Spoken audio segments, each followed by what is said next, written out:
After doing some talking with some people, I decided that this would probably be the best way to handle these.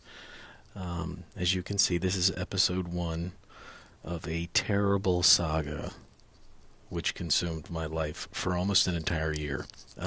As you see before me, I'm going to attempt to cast some tap handles that have some really intricate shapes and geometry. The one on the left is Moldalay, which is a wax-based 3D printed material. The one on the right is PLA. Not that that really makes any difference. And actually, much to your dismay, this is the third time I have attempted to cast these tap handles. Unfortunately, the first 2 times I didn't take any video because I actually never made it to the casting portion of it. No one told me that plaster of Paris by itself actually ends up, being the consistency of chalk, essentially. So after you bake it, let's say at 450 degrees for about 8 hours, trying to get your PLA out of it,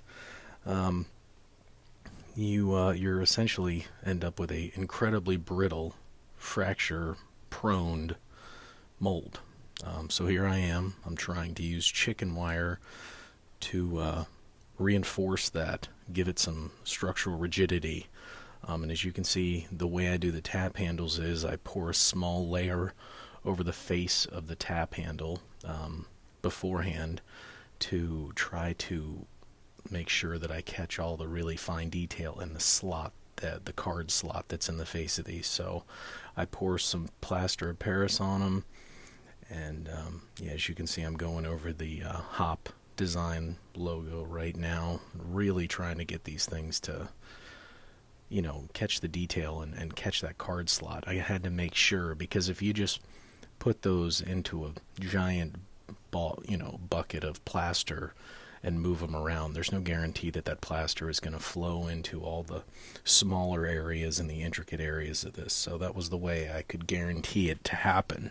Right now I'm using a piece of a coat hanger, and I'm going to pierce the sprues on both of these in 2 places so that I can hold them like I'd like to hold them in the mold, perpendicular and vertical, and keep them equally spaced inside the plaster of Paris.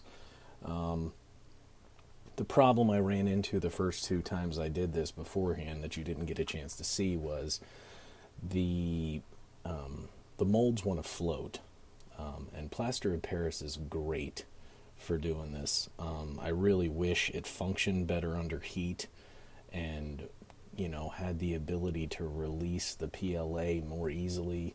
I don't know if you could use something that would essentially melt out with acetone, and I don't know how acetone affects plaster of Paris, but I can tell you right now, it certainly doesn't withstand heat very well. And basically, I'm, just getting you guys through all 7 attempts that I filmed. This is the first of 7, I believe.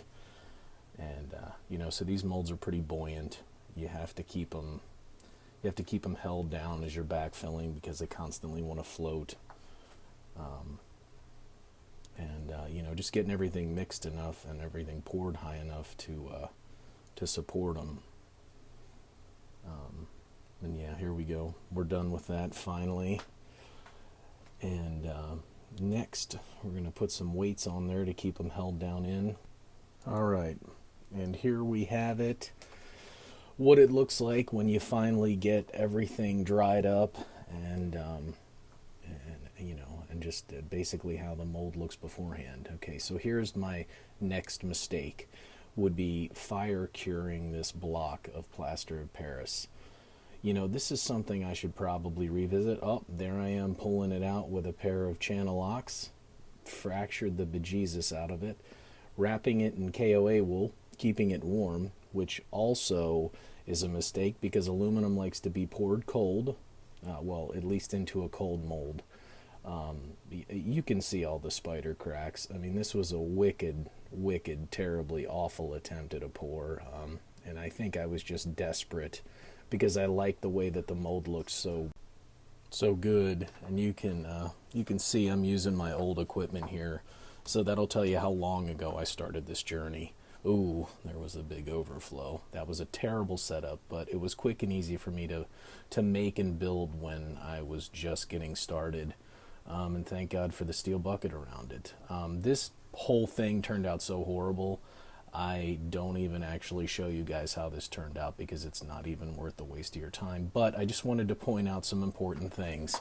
Plaster of Paris by itself with nothing else is incredibly brittle and has to be cooked at the proper temperatures.